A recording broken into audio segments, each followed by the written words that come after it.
जब एक सुई की आप फैक्ट्री नहीं खोल रहे हैं और आप हिंदुस्तान के तरफ देख रहे हैं। बिलावल भुट्टो, आप ये सोचिए कि आपकी अम्मा को भी आतंकवादियों ने मारा और आप उर्दू ठीक से नहीं बोल पाते और खून और नदी की बात करते हैं। ये हिंदुस्तान है। सिर्फ चंपारण अगर उधर चले जाए तो पाकिस्तान का नक्शा भारत से, देश से उड़ जाएगा।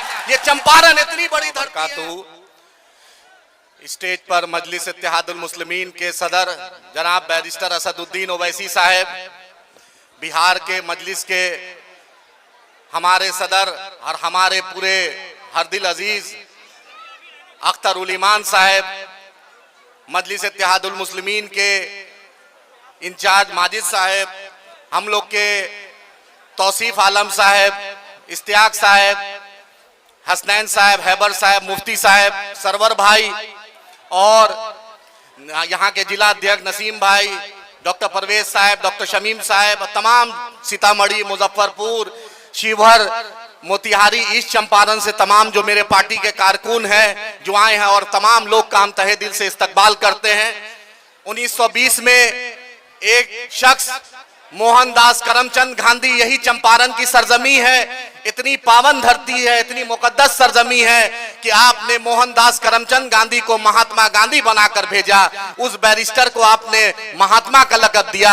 आज 21वीं सदी में जो मजलूमों के साथ खड़ा है, जो दलितों, मुसलमानों और मजलूमों की एक बेबाक आवाज है, आपका अपना और हमारा लीडर बैरिस्टर असदुद्दीन ओवैसी साहब आपके बीच है।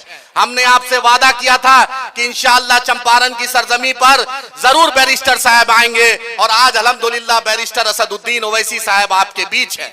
हमराना भाई, ये आपका इलाका, आपके पिताजी सीताराम सिंह साहब ने का जो विचारधारा आपने पकड़ा, जिस दिन आप पार्टी में ज्वाइन किया था, आपने कहा कि मेरे पिताजी का मुसलमानों से, दलितों से, हर वर्ग से रिश्ता था, इसलिए मैं बैरिस्टर असदुद्दीन ओवैसी साहब और अख्तर उल ईमान साहब से प्रभावित होकर मैं MIM आया। आपका भी तहे दिल से हम इस्तकबाल करते हैं, क्योंकि आज मेरे लीडर आपके बीच है।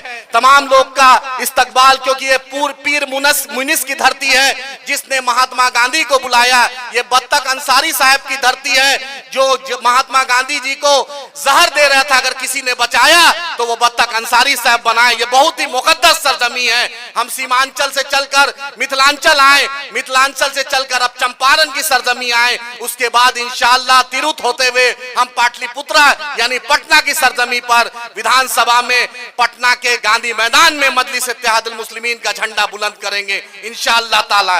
ये आपकी पार्टी है, ये आपका झंडा है, ये आपके लीडर बैरिस्टर असदुद्दीन ओवैसी साहब हैं। आप देखते हैं कि पार्लियामेंट में ऐसा कोई मुद्दा नहीं होता जिसमें बैरिस्टर असदुद्दीन ओवैसी साहब ट्रिपल तलाक का मामला हो, 370 का मामला हो, धारा आपके साथ नाइंसाफी 341 का मुद्दा हो, और आज आपने देखा पहलगाम में अगर पाकिस्तान को सबसे मुंहतोड़ जवाब अगर कोई शख्स दे रहा है तो आपका लीडर बैरिस्टर असदुद्दीन ओवैसी साहब दे रहे हैं। पाकिस्तान जाकर भी दिए थे और यहां से भी अगर सबसे मुखर आवाज है उस शख्स का नाम बैरिस्टर असदुद्दीन ओवैसी साहब है। इस मंच के माध्यम से हम बोल देना चाहते हैं, अरे पाकिस्तान जब एक सुई की आप फैक्ट्री नहीं खोल रहे हैं और आप हिंदुस्तान के तरफ देख रहे हैं। बिलावल भुट्टो, आप ये सोचिए कि आपकी अम्मा को भी आतंकवादियों ने मारा और आप उर्दू ठीक से नहीं बोल पाते और खून और नदी की बात करते हैं। ये हिंदुस्तान है। सिर्फ चंपारण अगर उधर चले जाए